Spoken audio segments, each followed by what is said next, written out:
ಬೇಡಿಕೆಗಳ ಈಡೇರಿಕೆಗೆ ಒತ್ತಾಯಿಸಿ ಸಾರಿಗೆ ನೌಕರರು ನಾಳೆ ಮುಷ್ಕರ ಮಾಡೋದಕ್ಕೆ ಮುಂದಾಗಿದ್ದಾರೆ. ಆದ್ರೆ ನಾಳೆ ಬಸ್ ಸಂಚಾರ ಬಂದ್ ಆಗೋದು ಅನುಮಾನ ಅಂತಲೇ ಅನ್ನಿಸ್ತಾ ಇದೆ. ಸಾರಿಗೆ ನೌಕರರು ಕರೆ ಕೊಟ್ಟಿರುವಂತಹ ಮುಷ್ಕರವನ್ನ ವಾಪಸ್ ಪಡಿತಾರಾ? ಸಾರಿಗೆ ಸಂಘಟನೆಗಳ ನಡುವೆ ಮತ್ತಷ್ಟು ಒಡಕು ಕಾಣಿಸ್ತಾ ಇದೆ. ನಾಳೆ ಮುಷ್ಕರಕ್ಕೆ ಸಾರಿಗೆ ಸಂಘಟನೆಗಳು ಕರೆ ಕೊಟ್ಟಿದೆ. ಬಂದ್ನಿಂದ ಹಿಂದೆ ಸರಿದಿದೆ ರಸ್ತೆ ಸಾರಿಗೆ ಸಂಸ್ಥೆ ನೌಕರರ ಸಂಘ. ಮುಷ್ಕರದಲ್ಲಿ ಭಾಗಿಯಾಗಲ್ಲ ಅಂತ ಇಂದು ಘೋಷಣೆ ಮಾಡಿದೆ. ಕೆಎಸ್ಆರ್ಟಿಸಿ ಎಂಡಿಗೆ ಪತ್ರವನ್ನ ನೀಡಲಿದೆ ಸಾರಿಗೆ ಸಂಸ್ಥೆ ನೌಕರರ ಸಂಘ. ಸಂಘಟನೆಗಳಲ್ಲೇ ಈಗ ಒಡಕು ಮೂಡಿರುವುದು.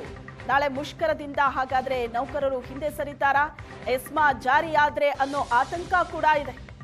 ಮುಷ್ಕರದಿಂದ ಹಿಂದೆ ಸರಿಯೋದಕ್ಕೆ ಕೆಲ ಸಂಘಟನೆಗಳು ತೀರ್ಮಾನ ಮಾಡಿದೆ. ಮುಷ್ಕರದಿಂದ ಕೆಎಸ್ಆರ್ಟಿಸಿ ಎಸ್ಸಿ ನೌಕರರ ಸಂಘ ಹಿಂದೆ ಸರಿದಿದೆ.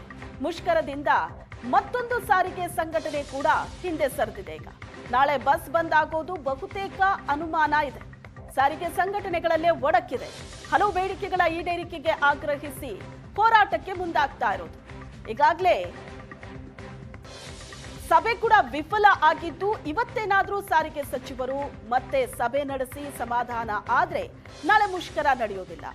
ಅದೇ ಇವತ್ತು ಸಾರಿಗೆ ಸಚಿವರು ಸಭೆ ಕರೆದಿಲ್ಲ ಅಂದ್ರೆ ನಾಳೆ ಮುಷ್ಕರ ನಡೆಯೋದು ಪಕ್ಕ ಅಂತಲೇ ಹೇಳಲಾಗ್ತಾ ಇತ್ತು. ಆದ್ರೆ ಸಂಘಟನೆಗಳಲ್ಲೇ ಈಗ ಒಡಕು ಜಾಸ್ತಿ ಆಗಿದೆ.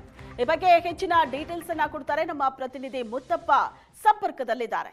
ಮುತ್ತಪ್ಪ, ಈಗ ಸಾರಿಗೆ ಸಂಘಟನೆಗಳಲ್ಲೇ ಒಡಕು ಮೂಡಿರೋದು ಇದು ಹಾಗಾದ್ರೆ ನಾಳಿನ ಮುಷ್ಕರ ನಡೆಯುತ್ತಾ ಇಲ್ವಾ ಅಂತ. ಒಂದು ಕೋರ್ಟಿನ ತೀರ್ಮಾನ ಏನಾಗಿರುತ್ತೆ? ಯಾಕಂದ್ರೆ ಇಬ್ರು PIL ಅನ್ನ ಸಲ್ಲಿಸಿದ್ದಾರೆ. ಮತ್ತೊಂದ್ ಕಡೆ ಎಸ್ಮಾ ಜಾರಿಯಾದ್ರೆ ಮುಷ್ಕರದಲ್ಲಿ ನೌಕರರು ಭಾಗಿಯಾಗ್ತಾರಾ ಅನ್ನೋ ಪ್ರಶ್ನೆ ಇತ್ತು. ಇದೆಲ್ಲವನ್ನ ಹೊರತುಪಡಿಸಿ ಸಾರಿಗೆ ಸಂಘಟನೆಗಳಲ್ಲೇ ಮೂಡಿರುವಂತಹ ಒಡಕು ನಾಳೆ ಮುಷ್ಕರಕ್ಕೆ ತೊಂದರೆ ಆಗತ್ತೆ ಹಾಗಾದ್ರೆ? ಶ್ವೇತಾ, ಈಗಾಗಲೇ ಸಾರಿಗೆ ಸಂಘಟನೆಗಳು ಕರೆ ಕೊಟ್ಟಿರುವಂತಹ ಮುಷ್ಕರ ನಾಳೆ ಬೆಳಗಿನ ಜಾವ 6 ಗಂಟೆ ಅಂದರೆ ಶುರು ಆಗಬೇಕು. ಅವರು ಹೇಳಿದಂತೆ ಬಸ್ ಸಂಚಾರವನ್ನು ಕಂಪ್ಲೀಟ್ ಆಗಿ ಸ್ಥಗಿತಗೊಳಿಸ್ತೀವಿ ಅಂತ ಹೇಳಿದರು. ಆದರೆ ಈಗ ಸಿಕ್ತಿರುವಂತಹ ಮಾಹಿತಿ ಪ್ರಕಾರ ಏನೀಗ ಸಾರಿಗೆ ಸಂಘಟನೆಗಳಿದ್ದಂತಹ ಕೆಲವೊಂದಿಷ್ಟು ಸಂಘಟನೆಗಳು ಈ ಒಂದು ಮುಷ್ಕರದಿಂದ ಹೊರಬಂದಿರುವಂತಹ ಕಾರಣಕ್ಕಾಗಿ ನಾಳೆ ನಡೆಯುವಂತಹ ಈ ಮುಷ್ಕರದ ಎಫೆಕ್ಟ್ ಇದೆ ಅದು ಅಷ್ಟರ ಮಟ್ಟಿಗೆ ಏನು ಎಫೆಕ್ಟಿವ್ ಆಗಿ ಇರೋದಿಲ್ಲ ಅನ್ನೋದು ಕೂಡ ಗೊತ್ತಾಗ್ತಾ ಇದೆ. ಸಾರಿಗೆ ಸಂಚಾರ ಸಂಪೂರ್ಣವಾಗಿ ಸ್ಥಗಿತಗೊಳ್ಳೋದು ಅನುಮಾನವಾಗಿರುವಂಥದ್ದು. ಯಾಕಂದರೆ ಈಗಾಗಲೇ ಕೆಎಸ್ಆರ್ಟಿಸಿ SC ನೌಕರರ ಸಂಘ ಈ ಮುಷ್ಕರಕ್ಕೆ ನಾವು ಬೆಂಬಲ ಕೊಡೋದಿಲ್ಲ ಅಂತ ಹೇಳಿ ತಮ್ಮ ಒಂದು ಘೋಷಣೆ ಕೂಡ ಮಾಡಿಕೊಂಡಿರುವಂಥದ್ದು. ಅವರೆಲ್ಲರೂ ಕೂಡ ನಾಳೆ ಡ್ಯೂಟಿಗೆ ಬರ್ತಾರೆ. ಮತ್ತೊಂದು ಕಡೆ ಈಗ ಕೆಎಸ್ಆರ್ಟಿಸಿ ನೌಕರರ ಸಂಘ ಮತ್ತೊಂದು ಸಂಘ ಏನಿದೆ ಅವರು ಕೂಡ ನಾವು ಈ ಒಂದು ಮುಷ್ಕರದಲ್ಲಿ ಭಾಗಿಯಾಗೋದಿಲ್ಲ, ನಾವು ಕೂಡ ಯಥಾಸ್ಥಿತಿಯಾಗಿ ಬಸ್ ಸಂಚಾರವನ್ನು ಮಾಡ್ತೀವಿ ಅಂತೇಳಿ ಕೂಡ ಹೇಳ್ತಿದ್ದಾರೆ. ಹೀಗಾಗಿ ಈ ಎರಡೂ ಸಂಘಟನೆಗಳು ಕೂಡ ಈ ಮುಷ್ಕರದಿಂದ ಹೊರಗೆ ಬಂದಿರುವಂತಹ ಕಾರಣಕ್ಕಾಗಿ ನಾಳೆಯ ಮುಷ್ಕರ ಅನುಮಾನವಾಗಿರುವಂಥದ್ದು. ಜೊತೆಗೆ ಈ ಎಲ್ಲ ಸಂಘಟನೆಗಳಲ್ಲಿ ಕೂಡ ಒಡಕು ಉಂಟಾಗಿರುವಂತಹ ಕಾರಣಕ್ಕಾಗಿ ಇನ್ನೇನು ಕೆಲವೇ ಹೊತ್ತಲ್ಲಿ ಎಲ್ಲ ಸಾರಿಗೆ ಸಂಘಟನೆಗಳು ಕೂಡ ಒಂದು ಸಭೆಯನ್ನು ಕರೆದು ಸಭೆಯ ನಂತರದಲ್ಲಿ ಅಂತಿಮವಾದಂತಹ ತೀರ್ಮಾನವನ್ನು ಕೈಗೊಳ್ಳೋಕ್ಕೆ ಈಗಾಗಲೇ ಚರ್ಚೆ ಕೂಡ ಮಾಡಲಾಗ್ತದೆ. ಅಂದರೆ ನಾಳೆ ಮುಷ್ಕರ ಮಾಡಬೇಕಾ ಮಾಡಬಾರ್ದಾ ಅನ್ನೋದ್ರ ಬಗ್ಗೆ ಕೂಡ ಚರ್ಚೆ ಮಾಡ್ತಿದ್ದಾರೆ. ಇದರೆಲ್ಲದರ ನಡುವೆ ಈಗ 11 ಗಂಟೆಗೆ ಹೈಕೋರ್ಟಲ್ಲೂ ಕೂಡ PIL ವಿಚಾರಣೆ ಕೂಡ ನಡೆಯಲಿದೆ. ಈ ಮುಷ್ಕರಕ್ಕೆ ಅವಕಾಶವನ್ನು ಕೊಡಬಾರ್ದು ಅಂತ ಹೇಳಿ ಇಬ್ಬರು ಒಂದು PIL ಅನ್ನು ಸಲ್ಲಿಕೆ ಮಾಡಿದ್ರು. ಆ PILಗೆ ಸಂಬಂಧಪಟ್ಟಂತೆ ಈಗ ಏನು ವಿಚಾರಣೆ ಕೂಡ ಇದೆ.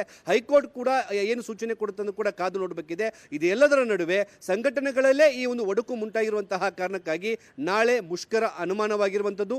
ನಾಳೆ ಯಥಾಸ್ಥಿತಿಯಾಗಿ ಬಸ್ ಸಂಚಾರ ಇರುವಂತಹ ಸಾಧ್ಯತೆ ಹೆಚ್ಚಾಗಿದೆ. ಶ್ವೇತಾ, ಓಕೆ ಮುತ್ತಪ್ಪ, ಇಂತಹ ಹೋರಾಟದಲ್ಲಿ ಒಗ್ಗಟ್ಟು ಬಹಳ ಮುಖ್ಯ. ಆದ್ರೆ ಆ ಒಗ್ಗಟ್ಟಿನ ಕೊರತೆಯೇ ಈಗ ಸಾರಿಗೆ ಸಂಘಟನೆಗಳಲ್ಲಿ ಕಾಣಿಸ್ತಾ ಇದೆ. ಮತ್ತೊಂದು ಆತಂಕ ಇರೋದು ಎಸ್ಮಾ ಜಾರಿಯಾದ್ರೆ ಅದರಿಂದ ಆಗುವಂತಹ ಸಮಸ್ಯೆ. ಹಾಗಾಗಿ ಭವಿಷ್ಯದ ಬಗ್ಗೆ ಕೂಡ ಸಾರಿಗೆ ನೌಕರರಿಗೆ ಪ್ರಶ್ನೆ ಇದೆ. ಯಾಕಂದ್ರೆ ಈಗಾಗಲೇ ಎಸ್ಮಾ ಜಾರಿಯಿಂದಾಗಿ ಕಳೆದ ಸರಿ ಹೋರಾಟ ನಡೆದಾಗ ಆಗಿರುವಂತಹ ಸಮಸ್ಯೆಗಳಿಂದ ಈಗಾಗಲೇ ಭಯಗೊಂಡಿದ್ದಾರೆ ಕೆಲ ಸಾರಿಗೆ ನೌಕರರು. ಹಾಗಾಗಿ ಅವರು ಕೂಡ ಹೋರಾಟದಲ್ಲಿ ಭಾಗಿಯಾಗೋದು ಬಹುತೇಕ ಡೌಟ್. ಶ್ವೇತಾ, ಅನಂತ ಸುಬ್ರಾವ್ ಅಂದರೆ ಈ ಸಾರಿಗೆ ಸಂಘಟನೆಗಳ ಒಂದು ಮುಖಂಡರಾಗಿದ್ದಂತಹ ಅನಂತ ಸುಬ್ರಾವ್ ಅವರ ನಿಧನದ ನಂತರದಲ್ಲಿ ಸಾರಿಗೆ ಸಂಘಟನೆಗಳಿಗೆ ಒಬ್ಬ ಪ್ರಬಲವಾದಂತಹ ನಾಯಕ ಸಿಕ್ಕಿಲ್ಲ. ಹೀಗಾಗಿ ನೌಕರರಲ್ಲಿ ಒಂದು ಆತಂಕ ಇರುವಂಥದ್ದು ಏನಂತಂದರೆ ಈಗಾಗಲೇ ಸರ್ಕಾರ ಎಸ್ಮಾ ಜಾರಿ ಮಾಡಿದೆ. ಮತ್ತೊಂದು ಕಡೆ ನೌಕರರಿಂದ ಮುಚ್ಚಳಿಕೆ ಪತ್ರವನ್ನು ಬರೆದುಕೊಂಡಿರುವಂತಹ ಕಾರಣಕ್ಕಾಗಿ ಇದೆಲ್ಲದರ ನಡುವೆ ಸಂಘಟನೆಗಳಲ್ಲೇ ಒಡಕಿರುವಂತಹ ಕಾರಣಕ್ಕಾಗಿ ನೌಕರರು ಯಾರನ್ನ ನಂಬಿ ಈ ಮುಷ್ಕರಕ್ಕೆ ಬೆಂಬಲವನ್ನು ಕೊಡಬೇಕು, ಯಾರನ್ನ ನಂಬಿ ನಾವು ಮುಷ್ಕರದಲ್ಲಿ ಭಾಗಿಯಾಗಬೇಕು ಅನ್ನೋ ಒಂದು ಗೊಂದಲ ಕೂಡ ಇದೆ. ಎಸ್ಮಾ ಜಾರಿಯಾಗಿರುವಂಥ ಕಾರಣಕ್ಕಾಗಿ ಯಾರಾದರೂ ಈ ಒಂದು ಪ್ರತಿಭಟನೆಯಲ್ಲಿ ಭಾಗಿಯಾದರೆ ಅಂದರೆ 20ನೇ ತಾರೀಕು ನಾಳೆ ಯಾರಾದರೂ ಕೆಲಸಕ್ಕೆ ಗೈರಾದರೆ ಅವರ ವಿರುದ್ಧ ಕಾನೂನು ಕ್ರಮ ಕೈಗೊಳ್ಳೋದಕ್ಕೆ ಈಗಾಗಲೇ 4 ನಿಗಮಗಳು ಕೂಡ ಆದೇಶವನ್ನು ಹೊರಡಿಸಿದ್ದಾವೆ. ನೋ ವರ್ಕ್ ನೋ ಪೇ ಅನ್ನೋ ಒಂದು ಆದೇಶ ಕೂಡ ಇರುವಂಥ ಕಾರಣಕ್ಕಾಗಿ ನಾಳೆ ಯಾರೆಲ್ಲ ಅನುಮತಿ ಪಡೆಯದೆ ಮುಷ್ಕರದಲ್ಲಿ ಭಾಗಿಯಾಗ್ತಾರೆ, ಕರ್ತವ್ಯದಲ್ಲಿ ಅವರು ಬರೋದಿಲ್ವೋ ಅಂಥವ್ರ ವಿರುದ್ಧ ಕಾನೂನು ಕ್ರಮ ಕೈಗೊಳ್ಳೋದಕ್ಕೆ ಈಗ ತೀರ್ಮಾನ ಮಾಡಲಾಗಿದೆ. ಹೀಗಾಗಿ ಇದೆಲ್ಲದರ ಗೊಂದಲದ ನಡುವೆ ಎಸ್ಮಾದ ಭಯದ ಇರುವಂಥ ಕಾರಣಕ್ಕಾಗಿ ನೌಕರರು ಕೂಡ ನಾಳೆ ಮುಷ್ಕರದಲ್ಲಿ ಭಾಗಿಯಾಗೋದು ಅನುಮಾನವಾಗಿದೆ. ಎಲ್ಲರೂ ಕೂಡ ಯಥಾಸ್ಥಿತಿಯಾಗಿ ಈ ಒಂದು ಡ್ಯೂಟಿಗೆ ಹಾಜರಾಗೋಕ್ಕೂ ಕೂಡ ತೀರ್ಮಾನ ಮಾಡ್ಕೊಂಡಿದ್ದಾರೆ. ಸರ್ಕಾರದ ಜೊತೆಗೆ ಮಾತುಕತೆ ಮೂಲಕವೇ ತಮ್ಮ ಒಂದು ಬೇಡಿಕೆಯನ್ನು ಈಡೇರಿಸಿಕೊಳ್ಬೇಕು ಅನ್ನೋ ಒಂದು ತೀರ್ಮಾನಕ್ಕೆ ಬಂದಿರುವಂಥದ್ದು. Shweta, yes, thank you Muthappa ನಿಮ್ಮೆಲ್ಲ ಡೀಟೇಲ್ಸ್ಗೆ.